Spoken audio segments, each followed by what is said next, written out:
চট্টগ্রামের নামিদামি ব্র্যান্ডের মিষ্টির দোকানগুলোর থালাতে সাজানো মিষ্টির চাকচিক্য দেখে বোঝার কোনো উপায় নেই এগুলো তৈরি স্থান কতটা ভয়াবহ।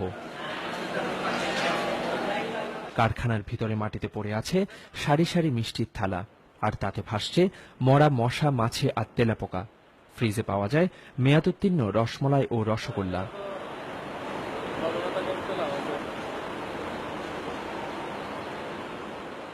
বিএসটিআই, র্যাব ও জেলা প্রশাসনের ভ্রাম্যমাণ আদালতের অভিযানে দেখা যায় ক্রেতাদের দৃষ্টি আকর্ষণ ও পচন রোধে মিষ্টিতে মেশানো হচ্ছে ফরমালিন ও বিষাক্ত রং, যা স্বাস্থ্যের জন্য মারাত্মক ক্ষতিকর। আর অধিকাংশ মিষ্টির মোড়কে দেয়া হয়েছে অগ্রিম উৎপাদনের তারিখ। বাজারে যে মিষ্টিগুলো বিক্রি হওয়ার পরে যে রসটা থাকতেছে এটা পুরো নিয়ে যাচ্ছে, নিয়ে ওই শিরাটা তারা আবার ব্যবহার করতেছে। একটা বিষয় নষ্ট শিরাটা।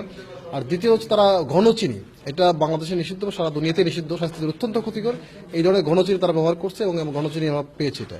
তৃতীয়ত হচ্ছে যে এখানে তারা এই ডেট অফ প্রোডাকশন একটা বড় জালিয়াতি করেছে। বনফুলের অত্যন্ত নোংরা পরিবেশ, তাদের এত আনহাইজেনিক এনভায়রনমেন্ট, এটা আমরা কখনো কল্পনাই করতে পারিনি যে এরকম একটি ব্র্যান্ডেড প্রতিষ্ঠানে তারা ন্যূনতম যে পরিচ্ছন্নতা বা পরিষ্কার যে মেনটেন করার কথা হাইজেনিক এনভায়রনমেন্ট, সেটা তারা করেনি। সম্প্রতি চট্টগ্রামের স্বনামধন্য মিষ্টির দোকান বনফুল ও মধুবনকে করা হয় ৩০ লক্ষ টাকা জরিমানা, আর Bose brothers, Thai food, Iqbal ও রয়্যাল সুইটসকে জরিমানা করা হয় ৮ লক্ষ টাকা। নালায় ফেলে দেওয়া হয় কয়েকশো মণ মিষ্টি।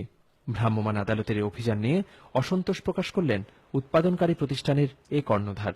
উইদাউট টেকনিশিয়ান ছাড়া, কোন এক্সপার্ট ছাড়া যে মাননীয় ম্যাজিস্ট্রেট সাহেব এভাবে করে এত বড় অপরাধ একটা শাস্তি করবেন, এটা আমাদের বোধগম্য হচ্ছে না। উৎপাদন খরচ বাঁচাতে ৩-৪ মাস আগে বানানো এসব মিষ্টি পেটে গেলে সাধারণ মানুষ কঠিন রোগে আক্রান্ত হতে পারে বলে মনে করছেন বিশেষজ্ঞরা। খাবারের মধ্যে বিষাক্তর মধ্যে ক্যালসিয়াম কার্বাইড জাতীয় জিনিস মেশানো হয়, ফলে এর ফলে লং টার্ম ইফেক্টে পেশেন্টের ক্ষেত্রে দেখা যাচ্ছে যে পেপটিক আলসার ডিজিজ, সেখান থেকে সেটা পরবর্তী পর্যায়ে পারফোরেশন হয়। আরো লং টার্ম দীর্ঘদিন ধরে এই জিনিসগুলো ব্যবহার করতে করতে দেখা যাচ্ছে ক্যান্সার, মানে ইন্টেস্টাইনাল অ্যাবডোমেনের মধ্যে অ্যাবডোমিনাল ক্যান্সার হওয়ার সম্ভাবনাটা অনেক বেশি হয়ে যায়। মৃন্ময় বিশ্বাস, এটিএন নিউজ, চট্টগ্রাম।